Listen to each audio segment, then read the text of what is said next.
The Buddha, whose original name was Siddhartha Gautama, was born in 566 BC in India into an aristocratic family. At the age of 29, he left behind his comfortable life at home to seek the meaning of human suffering which he observed all around. After 6 years of intense spiritual practice and asceticism, he abandoned the path of self-mortification and sat under a Bodhi tree in mindful meditation. On a full moon night in May, with the rising of the morning star, Gautama became enlightened and was then known as the Buddha or the Awakened One. For the next 45 years, Buddha traveled around northeastern India to teach the Dharma, the path and principles that led him to awakening. A community of followers from all castes and tribes developed around him who were devoted to practicing what he taught. Today, Buddha is worshipped by most Buddhist schools as one who attained liberation from the cycle of birth and death. The key insight the Buddha had was into the nature of dukkha or suffering and the way to nirvana, which is freedom from suffering. He had a huge influence not only in Asia, but all around the world, and so here are the 10 life lessons we can learn from Buddha. Practice the middle way. The Buddha says the root of suffering is desire. Siddhartha Gautama spent the rest of their life reflecting on the 4 noble truths. 1. There is suffering. 2. The cause of suffering is our desires.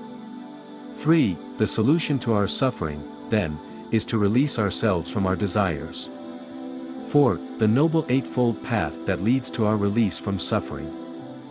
He realized that life was far from perfect and people often try to distract themselves from realities by seeking material attachments like wealth, fame, and honor. He had the chance to experience this firsthand, being born in a very wealthy family. Before his enlightenment, he walked out of their palace for the first time and saw the 3 harsh realities: poverty, sickness, and death. Embracing asceticism, he later tried to escape the internal sufferings by depriving himself of any material comfort and need. With this, he grew very ill, and realized that their asceticism did not spare him from their desires and suffering. Hence he tells us that we must strive for the middle way, the life between luxury and extreme poverty. A balance between overindulging and depriving ourselves of the things we desire. To practice the middle way, one must free oneself of one's desires. We must celebrate the idea of just enough and embrace a more balanced, sustainable lifestyle that embraces the pleasures of existence rather than those of consumption. Nurse Bronnie Ware, an Australian nurse who focused on caring for terminally ill people, says that one of the common regrets of a dying person is, "I wish I hadn't worked so hard." We tend to lose too much of our time chasing things that are easily disposable, getting the latest gadgets, wanting to get a new position, wanting to make 5 digits in our bank account. But after getting all of these things, we still find ourselves wanting more, or sadly, that we do not seem happy with it. When we equate our happiness with getting what we desire, we will never be happy and will suffer every day. Adopt the right view according to the Buddha. Do not get upset with people or situations, both are powerless without your reaction. The Buddha is asking us to adopt the right view, to be more philosophical about the opinions we hold, to become aware of what we think, and then to inquire more deeply into why we think what we think. Only then can we know if our thoughts are true, false, or confused. Our thoughts affect our daily decisions and relationships deeply, and we would make better decisions in all aspects of our lives if we were clearer about the foundations of our own thinking. The problem with us is that we tend to react quickly to things that happen around us. Stephen Covey, in his book The 7 Habits of Highly Effective People, calls this the 90-10 rule of life. Life is 10% what happens to us and 90% how we react to it. Imagine that before going to work, you trip on your child's bike in the driveway. Your child runs to help you, apologizing, but instead you yell at him, say bad words enough to be heard by your wife, who storms outside and tells you to watch your mouth. You start an argument with your wife that ends up with you either missing your morning bus or almost getting in an accident for driving too fast on the road. Then, when you arrive at work 15 minutes late, you become unproductive for the day because you are still angry. Your team leader reprimands you, and because of what happened in the morning, you yell back at him. You come home with probationary suspension, a cold treatment from your family, and a sour day. Imagine alternately that when you tripped, you stood up, breathed slowly, then forgave your child and said, "Be careful next time," remember to keep your bike inside the garage. You won't be starting an unnecessary argument that cannot solve what happened, you won't miss the bus or hurry through traffic, and you will take control of your day. That we can be happy if we become proactive, not reactive to what is happening to us. We need to have a right view of things, that we can always choose not to be affected by what is happening around us, but to use what we have around us towards our own growth. Create good karma. In the words of the Buddha, it is mental volition, O monks, that I call karma. Having willed, one acts through body, speech or mind. In Buddhism, karma means only actions of one's own volition, not all actions.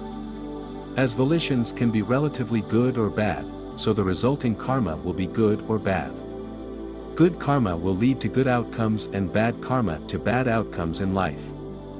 Volition is a more complex concept in Eastern philosophies than in Western ones, which defines will as a faculty independent of emotions and reason. In Eastern philosophies, volition is the most significant factor in determining the karma. It is what determines the ethical quality of the action. It is a mental impulse, an urge, pushing us in the direction of a particular experience.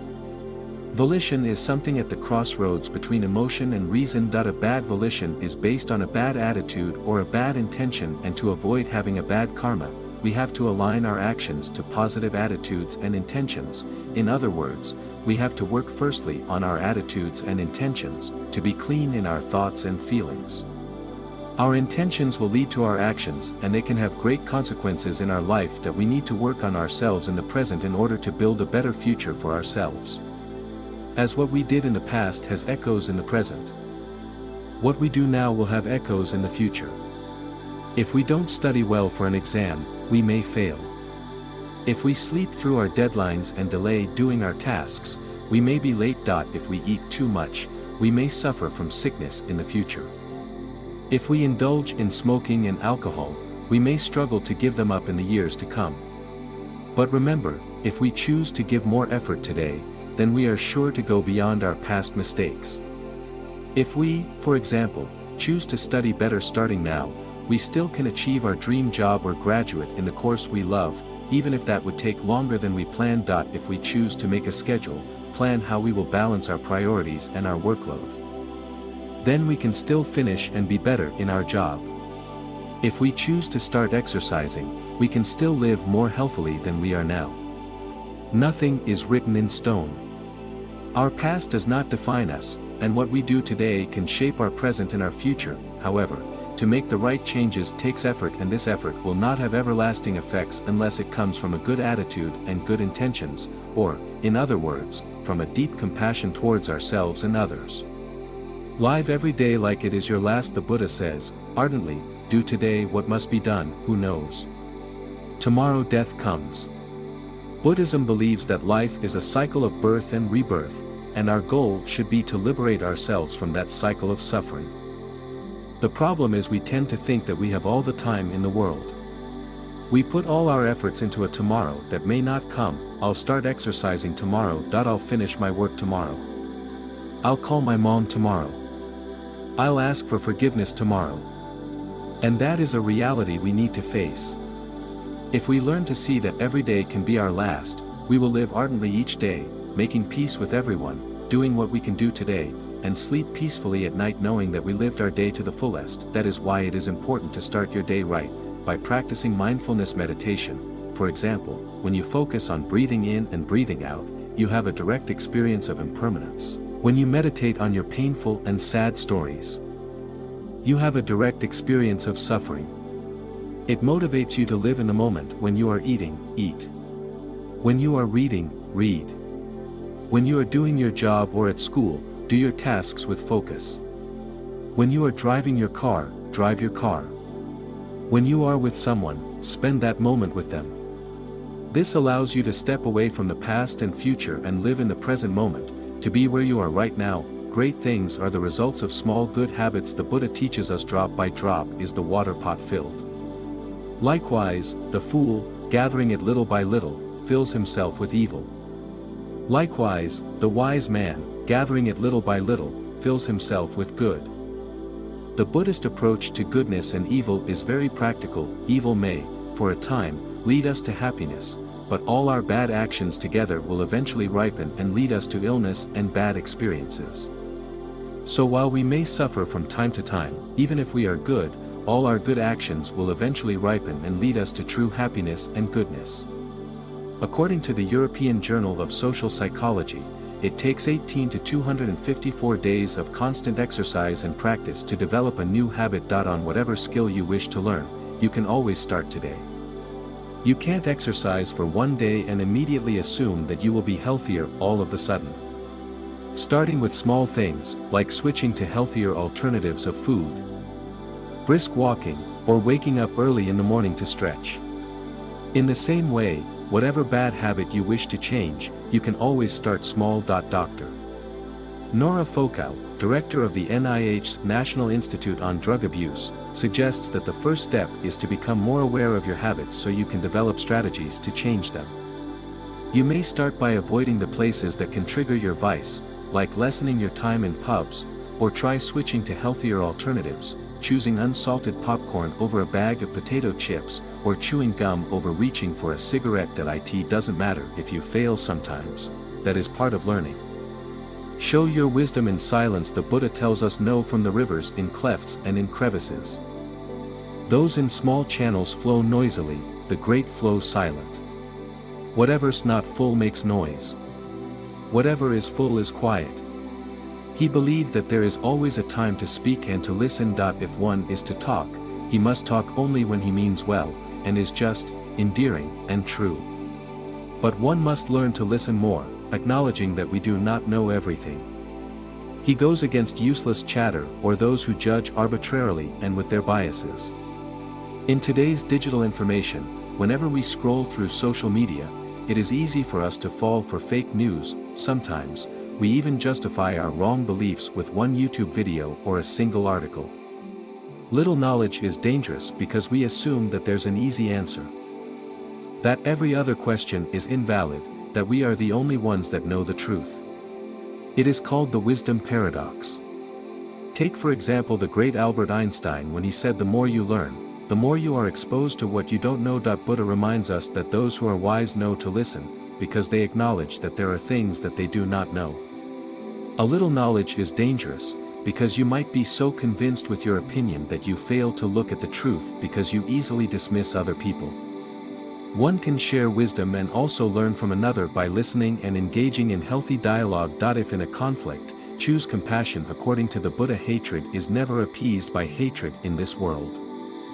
By non-hatred alone is hatred appeased. Even Siddhartha Gautama experienced discrimination and suffering. He was sometimes abused and he had to go through a hard journey to build his legacy.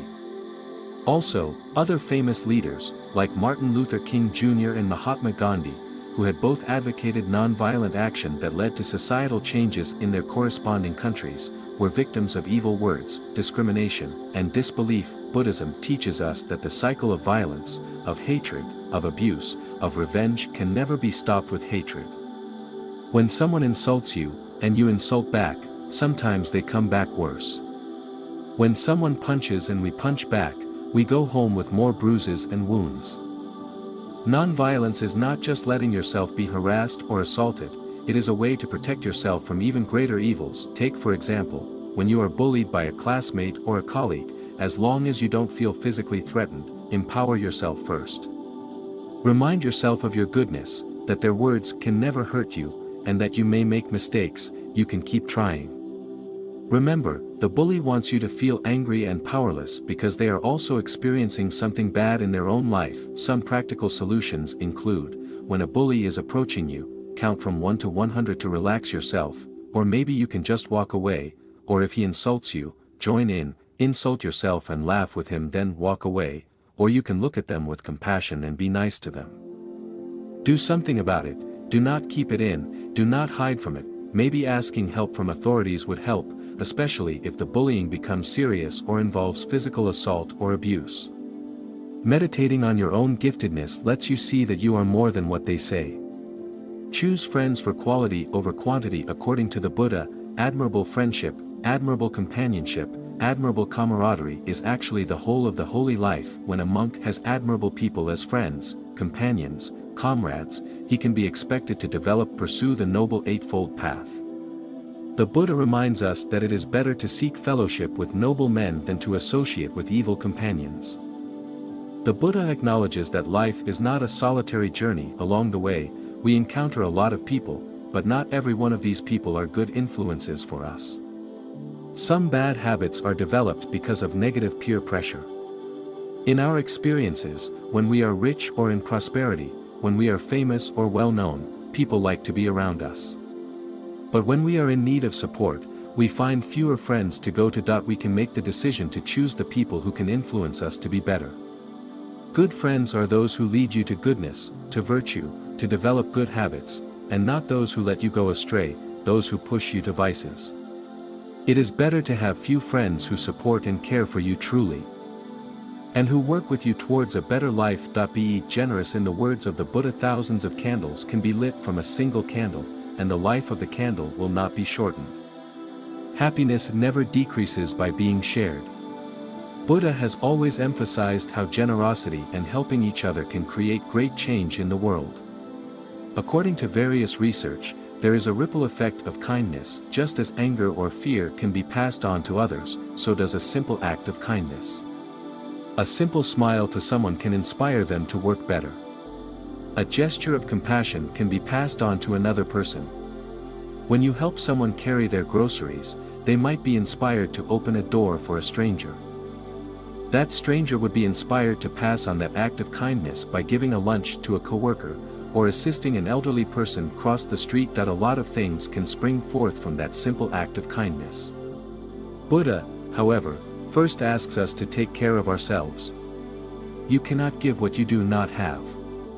You may really want to help people to the point of you exhausting yourself or breaking down your boundaries or not giving yourself time to eat or sleep, and then you get sick or burnt out. Then you would not be able to offer help to anyone else. It is important to take care of yourself, to live healthily, to give yourself time for meditation, to ask for support from other people. Because only then can you give the strength and love you have within you. You can be a Buddha too. In our final quote for this video, the Buddha says, "You yourself must strive, the Buddhas only point the way." All these life lessons given to us by Buddha are meant to teach us that we can be a Buddha too. We can also be enlightened, but only if we choose to live out these Buddhism teachings daily. The Buddhas that came after him and developed Buddhism can be a source of inspiration and a guide to all of us. Right now, we may feel like life is hopeless, we may find ourselves in debt, unhappy in our job, having fights with our family and friends. We may feel like life is too hard on us already. Buddha reminds us that change starts with us. We should take control of our lives and not leave it up to fate or the heavens. Struggle well and do not give up easily. Each of the Noble Eightfold Path, right view, right resolve, right speech, right action, right livelihood, right effort, right mindfulness, and right concentration, is something we can start cultivating more by the habits we build. We can always read more, research more, and we hope together to achieve liberation from the life of suffering, or nirvana, that the Buddha guides us to. So, if you enjoyed this video, please do make sure to check out the full Philosophies for Life channel and for more videos to help you find success and happiness using ancient philosophical wisdom. Don't forget to subscribe. Thanks so much for watching.